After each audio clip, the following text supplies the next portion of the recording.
오늘 본문에 보면 장터에서 놀고 있는 아이들의 비유를 통해 메시지를 주고 있습니다.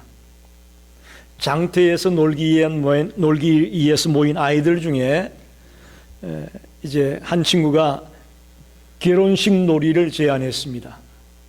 그래서 피리를 불면은 어떻게 해야 되죠? 친구들이 춤을 춰야 되는 게 당연한 건데 그렇게 하지 않는다는 거예요.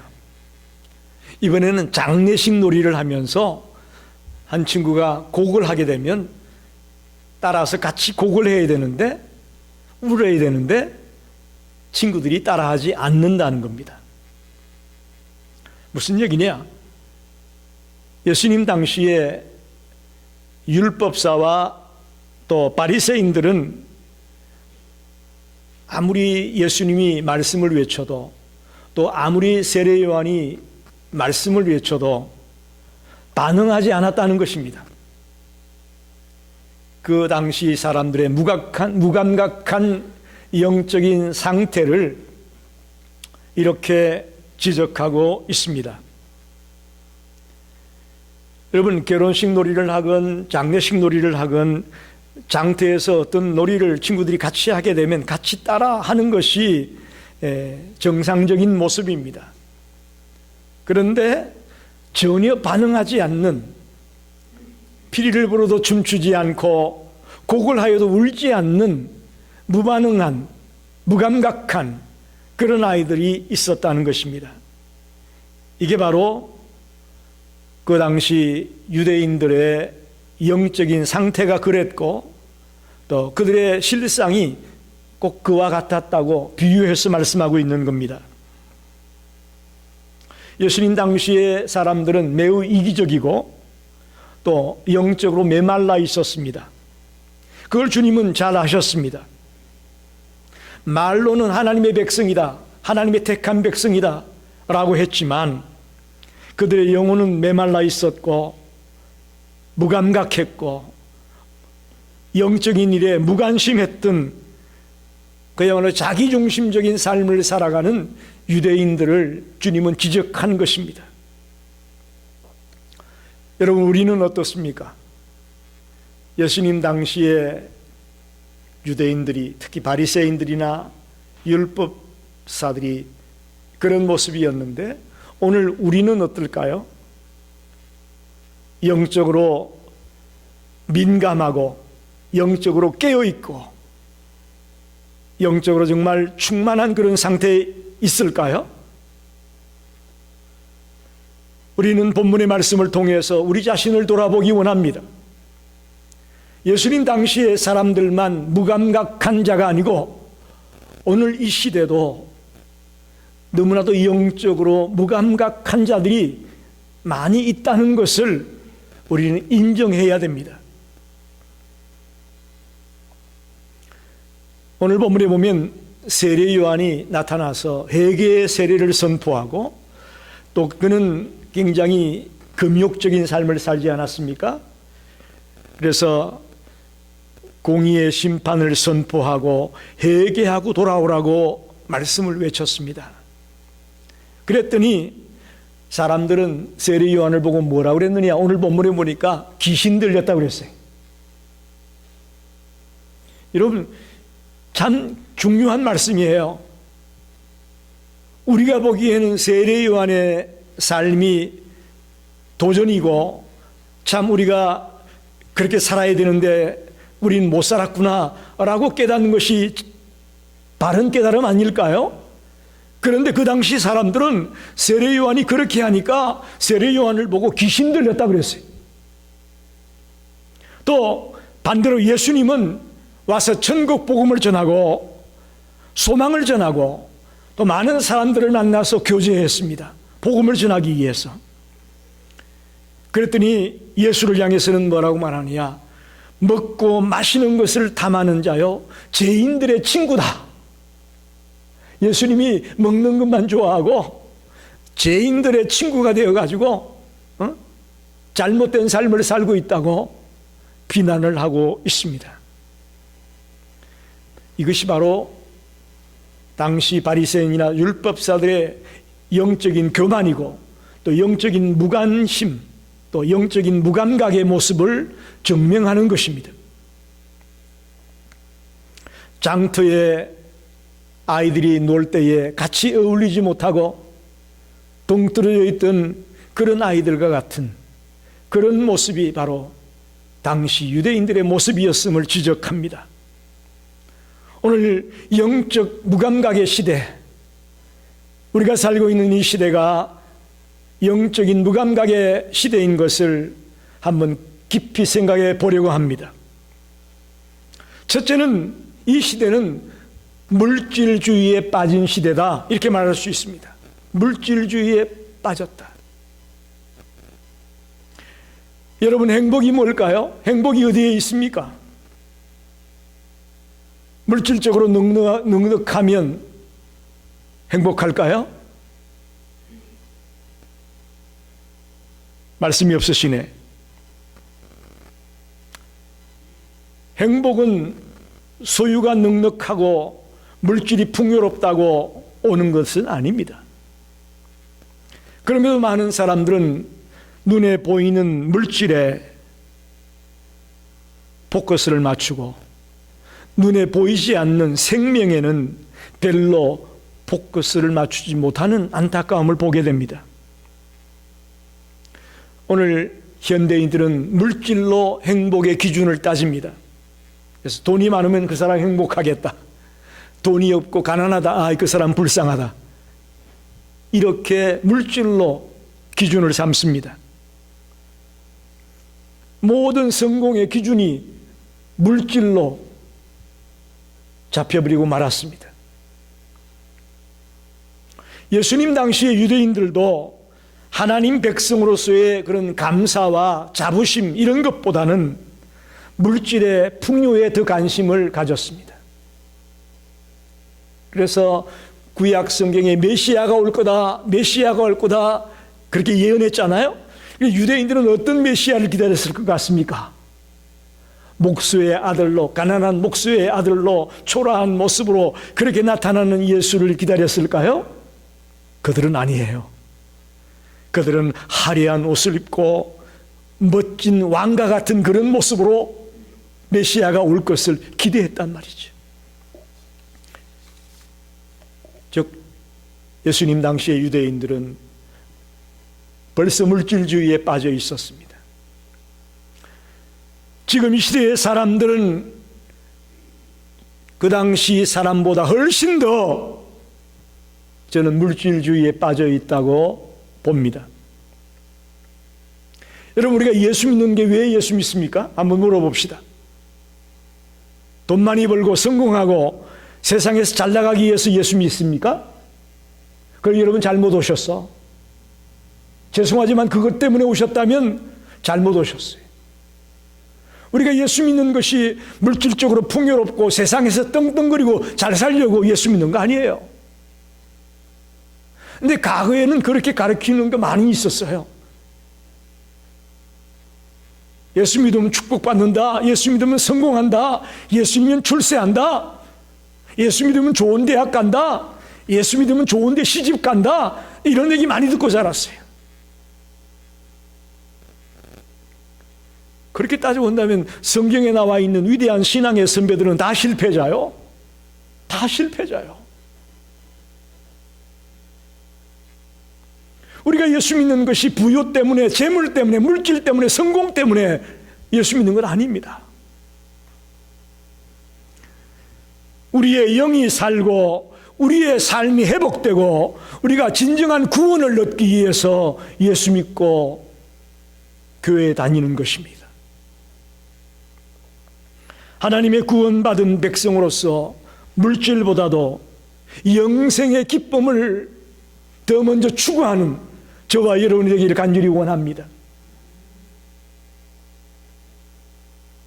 여러분, 제가 말씀드렸던 것처럼 우리가 살고 있는 세계라는 것은 영원한 세계에서 볼 때에 연필을 날카롭게 깎아가지고 이렇게 점 하나 딱 찍어 놓은 거라 말씀드렸죠, 제가? 영원한 세계에 견주어서 내가 사는 요즘 100세 시대라고 합시다. 100년 동안 내가 이 땅에 사는 것은 뭐 어떤 거냐? 날카로운 연필로 점 하나 딱 찍어놓은 것 같은 그런 짧은 눈 깜짝할 사이에 지나가는 그것이 우리의 생애입니다. 그러니 인간은 영원히 살게 되어져 있는데, 영원한 존재라고 말하는데, 물론 육신적으로는 때가 되면 죽지만 죽은 뒤에는 영원한 생명이 있고 영원한 멸망이 있다고 말하지 않습니까? 영원한 세계가 있습니다. 그럴 때에 이 땅에서 어떤 물질적인 풍요를 누리며 사는 것보다도 오히려 영원한 삶을 어떻게 살 수 있느냐, 영원한 삶을 살아갈 때 어떻게 살아갈 것이냐, 이것이 우리에게 더 중요한 것임을 잊지 마시기 바랍니다. 이것이 몇만 배 중요합니다.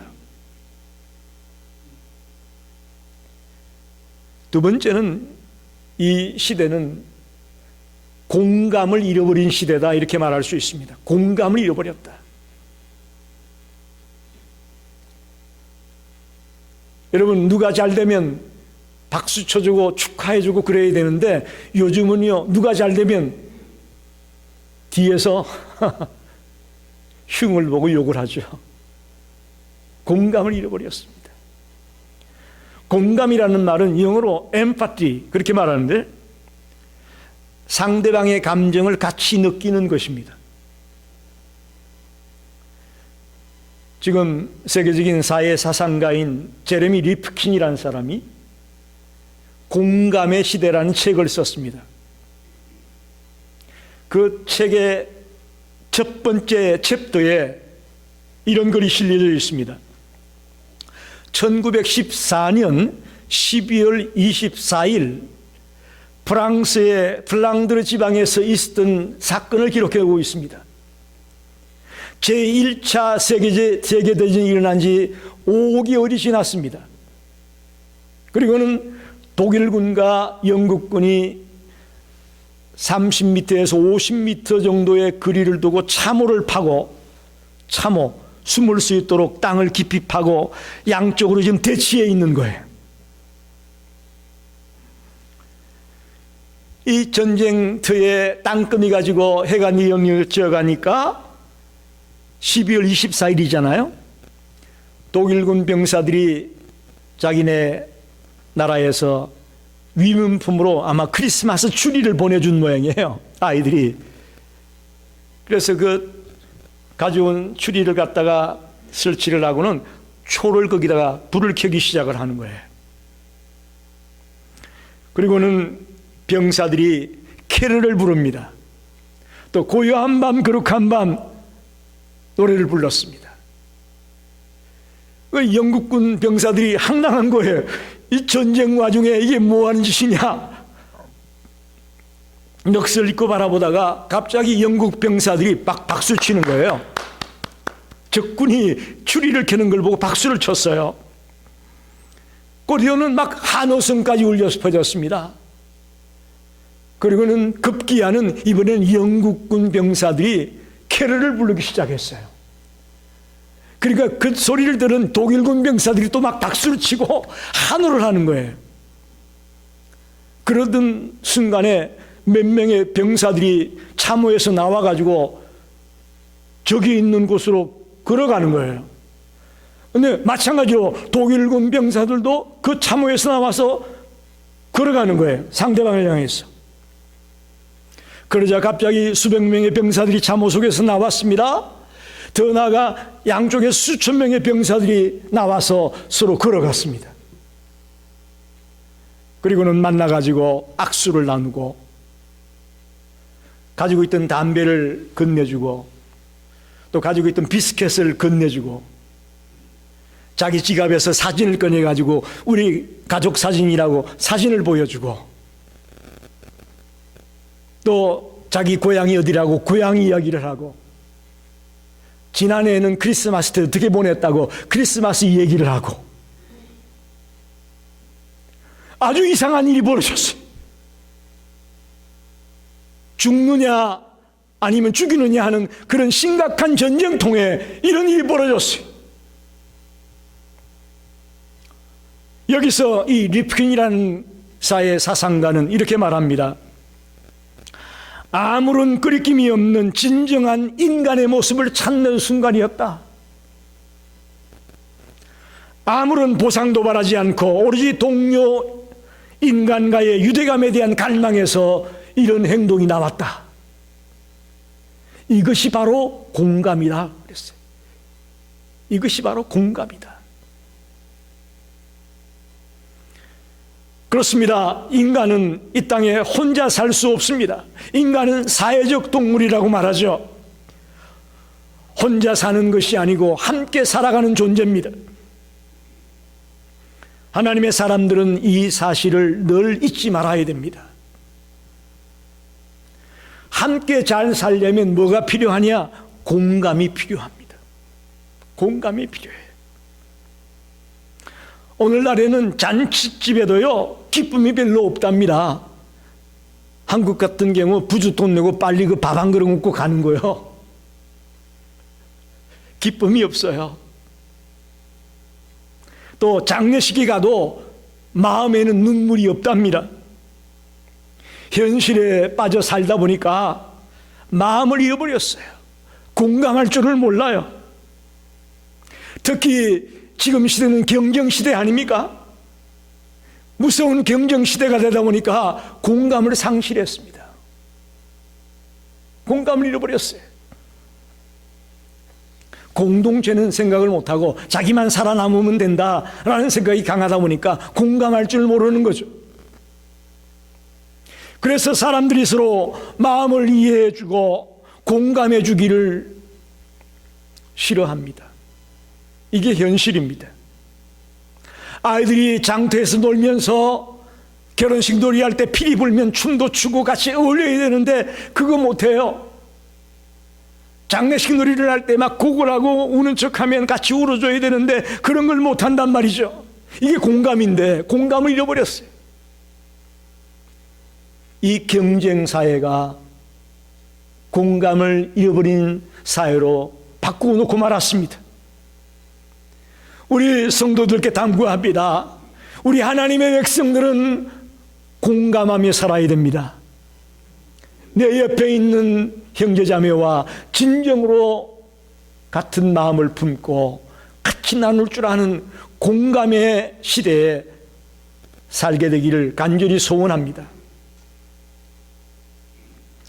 세 번째로 영적으로 무감각한 시대라는 것은 자기 생각에 빠진 시대를 말합니다. 자기 생각에 빠져 있다. 예수님 당시 유대인들은 하나님의 계명을 중심으로 사는 자들이었습니다. 오죽하면 바리새인들은 율법주의자라고 말하잖아요. 자기 생각에 따라서 하나님의 말씀을 해석하는 거예요. 하나님의 뜻도 자기 생각을 따라 해석하는 거예요. 그러니까 율법 중심으로 살아야 된다는 말을 착각해가지고 율법주의가 되는 거예요. 이거 다른 거예요. 우리가 하나님의 말씀을 따라 산다는 것과 말씀주의에 빠지는 건 이건 다른 거예요. 율법이 중요합니다. 그러나 율법주의가 되는 것은 문제예요. 하나님 우리에게 율법을 왜 주셨어요? 우리가 하나님의 자녀답게 바르게 살아가기 위해서 율법을 준 건데 율법주의가 되면 그거에 얽매여가지고 하나님은 온데간데 없어요. 이게 잘못되었다는 거죠. 하나님의 온전한 뜻을 망각하고 율법에만 매여있는 어리석은 자가 되고 마는 것이죠. 이게 다 자기 생각에 빠져 있기 때문에 그렇습니다. 세례 요한이 금식하고 금욕적인 삶을 살고 경건하게 살고 회개하라고 외치고 하는 걸 보고 뭐라 그랬다고요? 귀신 들렸다. 자기들 생각에는 그게 귀신 들린 거예요.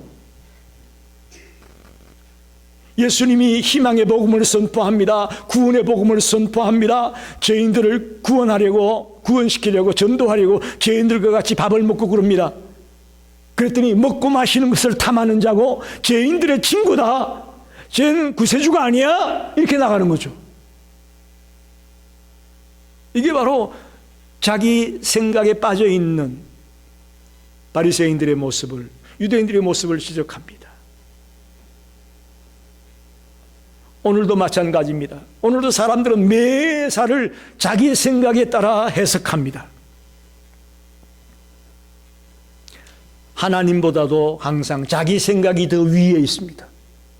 여러분, 굉장히 중요한 얘기예요. 하나님보다 내 생각이 더 위에 있다고요. 자기 생각은 무조건 옳고 다른 사람의 생각은 무조건 틀렸다고 생각하는 거예요. 그래서 매일 싸우고 분열이 일어나고 다툼이 일어나고 이렇게 되는 겁니다. 서로를 생각해 주는 마음이 메말라버린 시대에 우리가 살고 있습니다. 여러분, 자기 생각을 앞세우지 말고 주님의 생각을 앞세우기를 바랍니다. 할렐루야. 그게 우리의 모습이에요. 그리고 우선순위를 하나님의 말씀에 두고 하나님의 뜻에 두고 거기에 내 뜻을, 내 생각을 맞추어 나가는 것이 지혜로운 그리스도인의 모습인 것입니다. 마지막으로, 그럼 이런 시대에 우리 그리스도인들은 어떻게 살아야 될까? 물질주의에 빠져 있고 공감을 상실해버렸고 또 자기 생각에 빠져 있는 이 시대에 우리 그리스도인은 어떻게 살아야 될까? 여러분, 잘 들으십시오. 요한복음 3장 16절에 보면 하나님이 세상을 이처럼 사랑하사 그랬죠. 즉 세상을 사랑하라는 얘기예요. 하나님처럼 너희들도 세상을 사랑해라. 그런데 요한 1서 2장에 보게 되면 세상을 사랑하지 말라 그렇게 말합니다. 잘 들어야 된다는 말 들었죠? 앞에는 하나님이 세상을 사랑한 것처럼 너희들도 세상을 사랑해라 라고 말씀을 했고, 또 뒤에는 세상을 사랑하지 말아라. 도대체 무슨 얘기입니까? 뭘 하라는 거예요? 세상을 사랑하되 세상을 본받거나 세상을 따라가지는 말아라. 할렐루야. 그 말입니다. 이 영적 무감각의 시대를 지혜롭게 살아가려면 우리 그리스도인은 이 세상을 정죄하고 타락했으니 이것과 어울리면 안 된다, 상종하면 안 된다, 그렇게 보면 안 돼요. 저기는 정말 우리의 삶의 현장이고 죽어가는 많은 생명들이 그곳에 있는 곳이잖아요. 그걸 살리기 위해서 우리는 세상을 사랑해야 돼요. 사랑해야 돼요.